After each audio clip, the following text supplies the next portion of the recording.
Okay, I'm going to share with you a triangle scarf pattern that I got from the Yarn Garden in Portland, Oregon. This has a copyright of 2010. I don't think it was that long ago when I got it, but beautiful yarn store.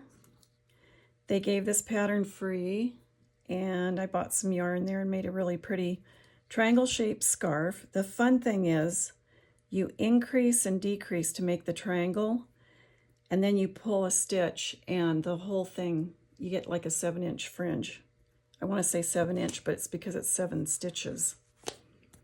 But it makes a fringe about like this. It's pretty awesome. So to start, I've got yarn that's like, I would consider it, it's called worsted weight, but it's super soft. I would call it a light worsted weight. And here's another one that's just kind of a light worsted weight. These are probably my favorite ones for it. You can use everything from a sock yarn to a worsted weight. The sock yarn will just make one that's a little more drapey. And this will be pretty drapey as well. And if you go worsted weight, it'll be a little bit more substantial and cozy. So the first thing we're going to do, this does call for 210 yarns light worsted weight yarn. That's the thing to remember. The only thing don't do, because I made one with kind of a mohair yarn once, and I had to hand pick the fringe out. It wouldn't just unravel like it will with these. So this says 2 skeins of classic elite cricket yarn or 210 yards of light worsted weight, which will work fine. US size 8 needles, and the gauge is not critical. I could use a size 7 with this yarn probably and be just fine. So it says to start, we're going to cast on 10 stitches. And the way I learned to do it was I kind of knit my first row. I make a slip loop for my first stitch. And I'm using circular needles, but you can use straight ones too. And I weave my yarn through my fingers like that to help keep a tension. I snug that up. I put the yarn on my finger like this and go into it just like it's like this finger is a knitting needle. Put the loop around and knit it off. There's many ways of casting on, so this isn't the only one. It's just the one I like. My grandma taught me how to knit and crochet when I was about 4 years old. And I am left-handed, but I believe I knit right-handed. And then notice I'm letting go of this because it seems like it wants to kind of unravel. This is just some real softly wound yarn. 1, 2, 3, 4, 5, 6. So again, I'm just using this like a knitting needle, putting my right needle through there, through the loop, making a loop over with the right yarn, slipping that off onto the needle. 1, 2, 3, 4, 5, 6, 7, 8, 9, 10. 2, 4, 6, 8, 10. Okay, good. So it says knit the next row.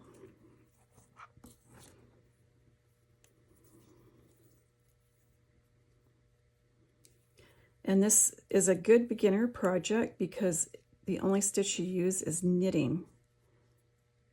So I'm going to slip my needle front to back on the stitch, throw a loop of yarn around, and that helps me pull it off onto the right needle. Front to back, yarn around, loop over the right needle. And that lets it slide off the left because this is holding it. See, I'm holding it back like a brake. Right. Front to back, loop around, slip off to the right needle. And we're just knitting the whole row. When you knit every row, it's called a garter stitch. And when you knit one row and purl the back row, basically, that's a stockinette stitch. So this will be a garter stitch. The only challenge in this is the increasing and decreasing. And the increase stitches and decrease stitches are the things that will hold this in place so that when you pull the thread to make the fringe, it's kind of meets that row, which is locked in because of the way the stitches are done. So we knitted the row. Right side, we're going to knit 7.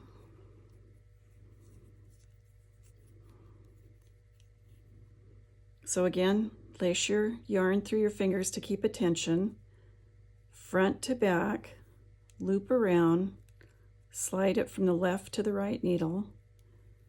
Front to back, loop around, slide it off to the right needle. And once you get this down, your hands will remember, believe it or not, and you can really pick up the pace. 1, 2, 3, 4, 5, 6. So it said to knit 7. 1, 2, 3, 4, 5, 6, 7. There's 3 left. And then it says place a marker. So a marker can be little plastic circles that you can get now. It can also be a contrasting yarn that you just slip on.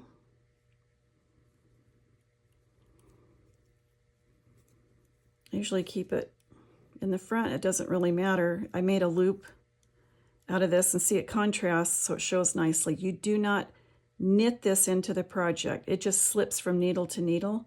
Helps you remember where you're going to do the pattern. So now we're going to increase a stitch. We're going to knit 1 front and back in the next stitch. So I'm going to get my yarn. I'm going to do just like a normal stitch, but not slip it off the left side. Front to back, yarn around, and loop over. But then, without slipping it off the right side, I'm going to go into the back of the stitch, yarn over, and then slip it off. And that made an increase. It's a really good way to make an increase. And then knit the other 2. So now we have 4 over here instead of 3. That's the beginning of our triangle. Now the wrong side is knit all stitches, which is this side, or a front or back side, but they call it right side and wrong side. Front to back, loop around, go ahead and pass the stitch off to the right side. Front to back, loop around, pass the stitch.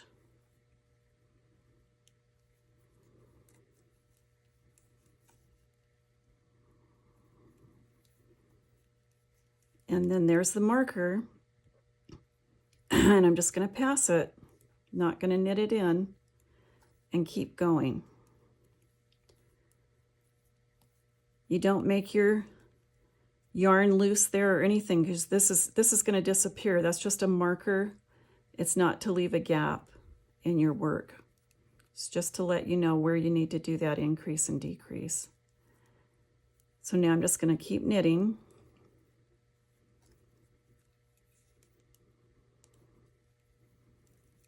So you know how this is laid out. These 7 stitches will become the fringe. This side that you're increasing on is going to become this triangle. It goes out, out, out, and gets wider and wider. So now I'm on the right side, so continue as established above, increasing 1 stitch after the marker on all the knit rows that are the right side rows, by knitting into the front and the back of the next stitch until the first skein has been used. We're going to ignore that because we're not using that yarn, but we're going to go approximately 20 inches before we start to decrease. So I'm going to knit those first 7 stitches.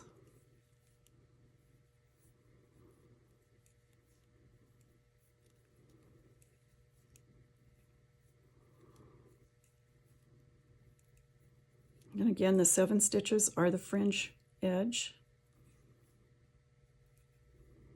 Okay, there's the 7. There's the marker, and I'm just going to slip it. Now I'm going to increase by knitting into the front, yarn around, loop over without slipping it off. I'm going to go right into the back of the stitch, the same stitch, yarn over, and then slip it off. And I've increased by 1. So again, this is the beginning of our triangle. Okay.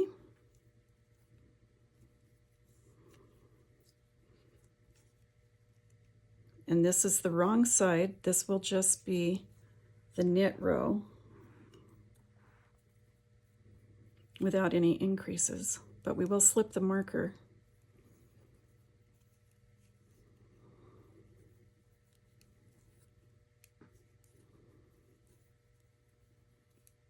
Oops. Knit, knit, slip the marker, knit, knit.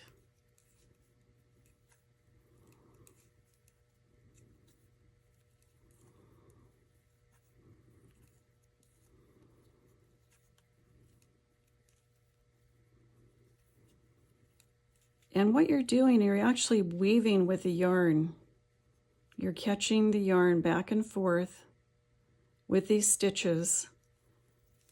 And you can see that I'm already almost an inch up. And if you can see here, because I'm letting that tail pull along, this is already making a little triangle on this side. So this will be the side we're going to knit 7, slip the marker, and then increase.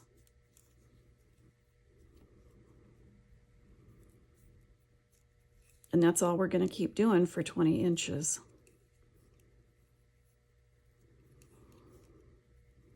Front to back, loop around, slip over to the right. And I'm knitting kind of slow just so it's easy to see the repetition of the movement. Okay, slip. All right, we're going to increase. I'm going to knit in the front of the stitch just like a normal, loop over, but I'm not going to pass it off of the left needle yet. And then I'm going to take this needle and go around to the back side of the stitch, loop over, and then slip it off.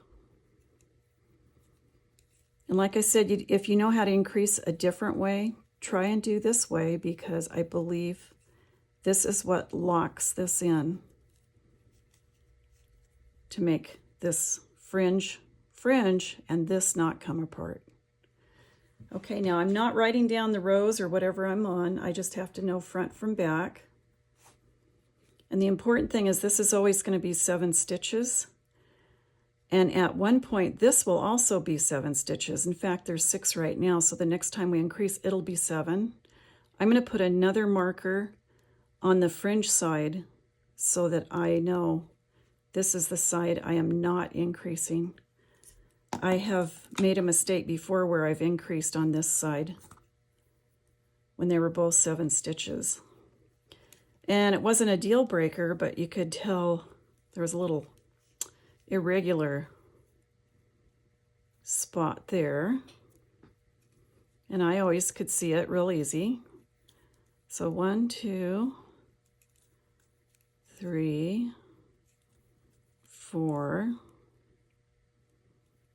and that's a little snugger. That's the one we made 2 stitches out of 1, 5, 6, slip. And you could actually put it here to remember it's this side, but I'm going to put it over in the middle. This is the fringe now. 1, 2, 3. And I want it to be different than my other one, my other marker, because I'll only need to use it for a couple of rows. once I increase beyond 7 stitches, it won't be any problem. I'll use it again as I decrease, only because I found that's where I screw up. Okay, so that was the knit every stitch row.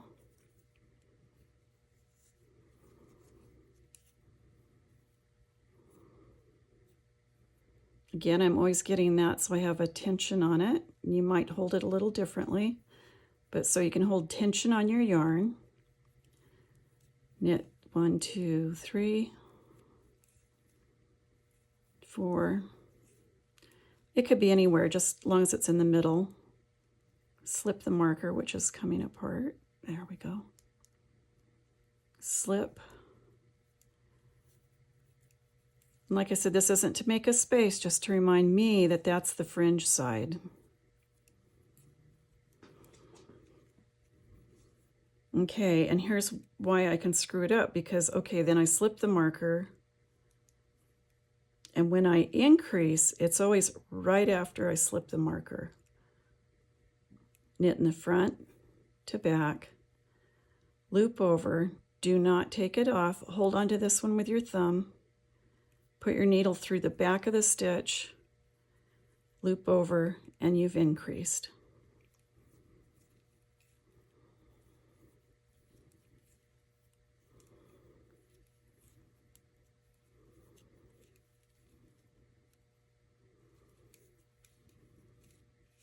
Okay, so see there's my fringe, and there's even more of a triangle showing up now.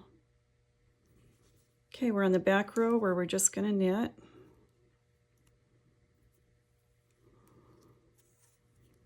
And this is the part where I said, look, 1, 2, 3, 4, 5, 6, 7, 1, 2, 3, 4, 5, 6, 7. This is why I'm using that, so I can have my fringe side marked. I don't know why that doesn't want to stay tied, but that's why I said I use a marker. Now you might think, oh, I pay better attention. I don't need to do that, and that's fine. I've just had it happen a couple times, so I know for me I need to have a reminder of which side it is.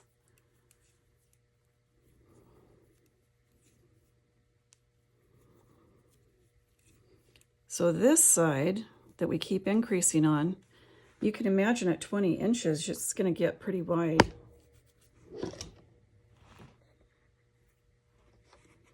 Sorry, I bumped. There we go. Okay, knit, pass the marker.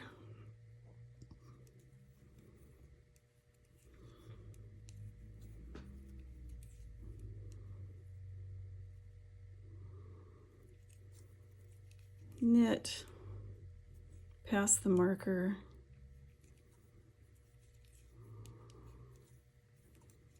And you know, if you forget and knit the marker in, you could always cut it away and pull it out by one thread. Okay, so as soon as I get this past where one side's bigger than the 7 stitches, I can take the other marker out. This is the fringe side and the front side, so I'm going to be increasing after the marker, remember. Okay, there's the other one that lets me know that's the fringe side.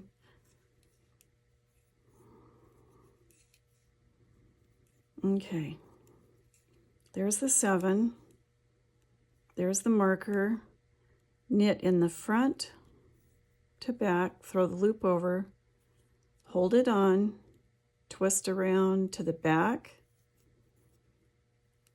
through the loop over, and then slide it off. 1, 2, 3, 4, 5, 6, 7, 8. Okay, as soon as I get it past the 7, like I said, now I don't need this marker anymore.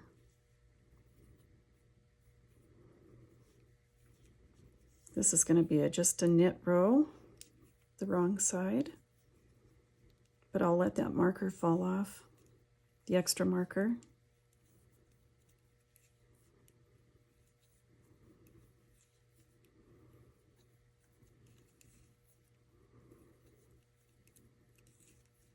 And what I'll do is, after this, I'll stop the camera and I'll keep knitting for a while so I can get ahead. There's the marker. And remember, I'm just knitting. This is the wrong side. This is probably the part where I'm like, oh, I just slipped the marker. I need to increase again. Okay, I'm just going to let that one go now.